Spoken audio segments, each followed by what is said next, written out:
Hello everyone, कैसे हैं आप सभी।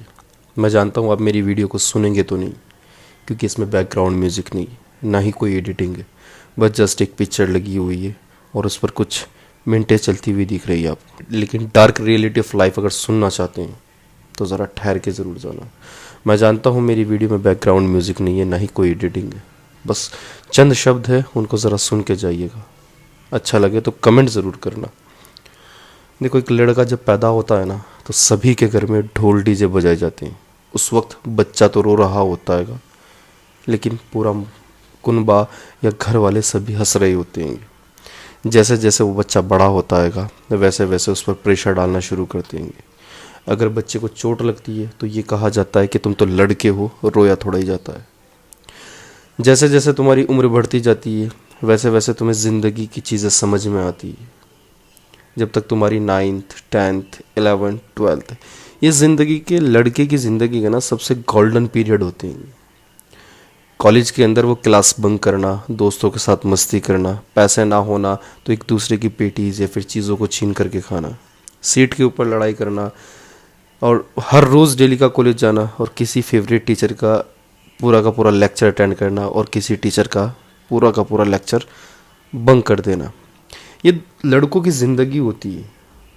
लेकिन जैसे ही उनकी ज़िंदगी में एक एग्ज़ाम होता है, वो होता है 12th का बोर्ड। और 12th के बोर्ड के एग्ज़ाम के बाद उसको ज़िंदगी की कड़वी सच्चाई पता लगती है।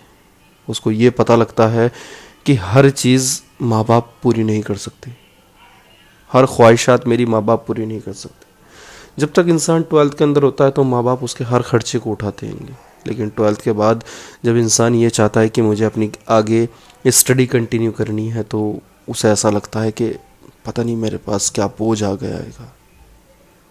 वो ज़िंदगी से लड़ नहीं पाता, क्योंकि हमारे माँ बाप ने हमें वो सिखाया ही नहीं है। और हम लोग इतनी गफलत भरी ज़िंदगी में जीते हैं कि हम लोग सोच भी नहीं पाते इस चीज़ के बारे में कि हमें अच्छे से स्टडी करनी चाहिए। हम लोग 9th मज़े में उड़ा देते हैं, 10th को मज़े में उड़ा देते हैं, वही 60-65% नंबर आ गए।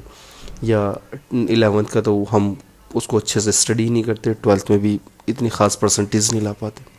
जब हमारा नंबर कहीं नहीं आता है तो हमारे माँ बाप का हमारे पे से विश्वास टूटने लगता है। उन्हें उम्मीद तो होती है कि ये हमारे बुढ़ापे की लाठी बनेगा, लेकिन वो बुढ़ापे की लाठी अपनी ज़िंदगी के 18-19 साल गवा चुका होता है जब वो 12th क्लास में आता है, यानी कि 12th बोर्ड कंप्लीट कर चुका होता है। ज़रा सोचिएगा, जो इंसान अपनी ज़िंदगी का 18-19 साल बर्बाद कर देता है और के पास कोई स्किल्स नहीं होती, तो वो इस समाज में क्या करेगा? क्या उसे ये समाज एक्सेप्ट करेगा? ये समाज इतना बुरा है मेरे दोस्त कि अगर आपके पास कुछ कमाने की स्किल्स ना होना तो आपके ये गोश्त के टुकड़े तक खा जाएंगे, कपड़ा तो फाड़ने की बहुत दूर की बात है। अगर आपके पास पैसा है तो ही सब आपकी इज्जत करेंगे। अगर आपके पास पैसा नहीं है ना, जिसे आप अपना जिगरी दोस्त बोलते हो, वो भी आपको छोड़ करके चला जाएगा। दोस्त होना मैं मानता हूँ ज़िंदगी में ज़रूरी है, लेकिन आज का ज़माना वो नहीं है कि दोस्त पर भी भरोसा किया जाए। अक्सर कर आपके दोस्त आपको पार्टी वगैरह में जलील कर देते हैं सिर्फ पैसों को लेकर के। फिर आपको धीरे धीरे ये एहसास होता है कि मुझे अपने माँ बाप की ख्वाहिशात को पूरा करना है। और ख्वाहिशात को पूरा करने के लिए आप लोग चंद वही बीए की डिग्री कर लेते हैं, जिसे नॉर्मली डिग्री कहा जाता है। फिर कुछ बच्चे सरकारी एग्ज़ाम को क्रैक करने के उसमें घुस जाते हैं, क्योंकि स्किल्स तो नहीं होती, फिर वो अपने आप को दोबारा से ज़ीरो से पढ़ना शुरू करते हैं। मैं स्टूडेंट्स के साथ यही बोलना चाहता हूँ कि अगर अपनी स्टडी को पढ़ रहे हैं तो उन पर ध्यान दीजिएगा। फिर आपके सपने में यही चलता है कि यार मेरे से छोटा भाई भी है, उसकी भी स्टडी कंटिन्यू करनी है, पापा की तबीयत ख़राब हो रही है, मम्मी से सही से चला भी नहीं जाता है, मुझे जीवन में कुछ ना कुछ करना है, मुझे कुछ ऐसी जॉब मिल जाए कि मैं माँ बाप को सपोर्ट करना शुरू कर दूँ। ये हम लोगों की ना एक ज़रूरत नहीं, ना ही ख्वाहिशात होती है कि ये हमारी ख्वाहिशात नहीं बल्कि हमारी ज़रूरत बन जाती है। ज़रूरत यहाँ के ना वर्ड सबसे बेस्ट रहेगा। लेकिन यार ज़रा सोचो, जो सपना तुमने कभी बचपन में देखा था, पायलट बनने का, इंजीनियर बनने का, डॉक्टर बनने का, वो आप पूरा क्यों नहीं कर पा रहे? वजह सिर्फ यही है कि हमने अपने 18 और 19 साल बर्बाद कर दिए। और 18-19 साल के बाद कुछ लकड़ी का काम करेंगे, कुछ किसी के यहाँ जॉब करेंगे, कोई रिसेप्शन पे जॉब करेगा, और वही फिर ईएमआई भरना, गाड़ी भी किस्तों पे लेना, किस्तों पे ज़िंदगी चलती रहती है। हम लोग शादी भी कर लेते हैं और शादी के बाद भी इंसान की ज़िंदगी मशक्क़तें बहुत आती रहती हैं। इसलिए मैं एक ही बात बोलना चाहता हूँ कि ज़िंदगी में अगर कुछ करना है तो अपनी ज़िंदगी का वक्त बर्बाद नहीं करो। अगर पढ़ना है तो जम कर के पढ़ाई करो, क्योंकि यार हम लोग अपने माँ बाप की आंखों में आंसू नहीं देख सकते। हर लड़के की ज़िंदगी का एम यही होता है कि वो अपने माँ बाप को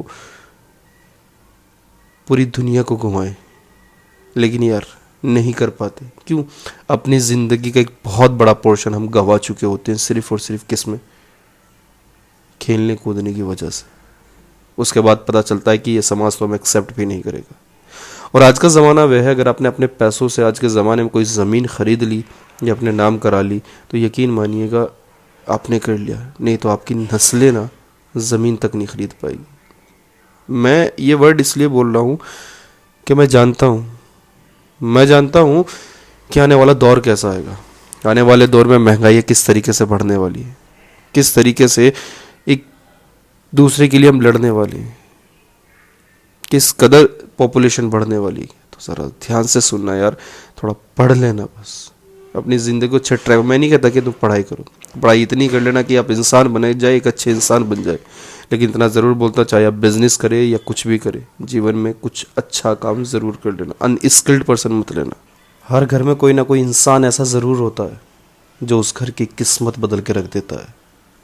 वो इंसान खामोश तो रहता है लेकिन सोचता रहता है। और मैं जानता हूँ मेरे दोस्त, वो शख्स कोई और नहीं, सिर्फ और सिर्फ तू है।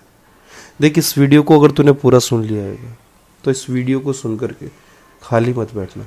एक बार अपनी ज़िंदगी का सेल्फ एनालाइज ज़रूर करना। एक पेन कॉपी लेकर के बैठ जाना और देखना कि मैंने अपनी ज़िंदगी का इतना बड़ा वक्त कहाँ बर्बाद किया है और कहाँ नहीं बर्बाद किया है। अगर तुमने ये चीज़ एनालाइज कर ली ना, तो मेरा ये मानना है कि आपको ज़िंदगी में कामयाब होने से कोई भी नहीं रोक सकता, सिर्फ़ और सिर्फ आपके अलावा। इसलिए मैं ज़िंदगी में अच्छे से मेहनत कर लेना, क्योंकि तेरी कामयाबी का इंतज़ार दुनिया नहीं, तेरे माँ बाप देख रहे हैं। उनके आंखों में खुशी भर दे मेरे दोस्त। थैंक यू यार।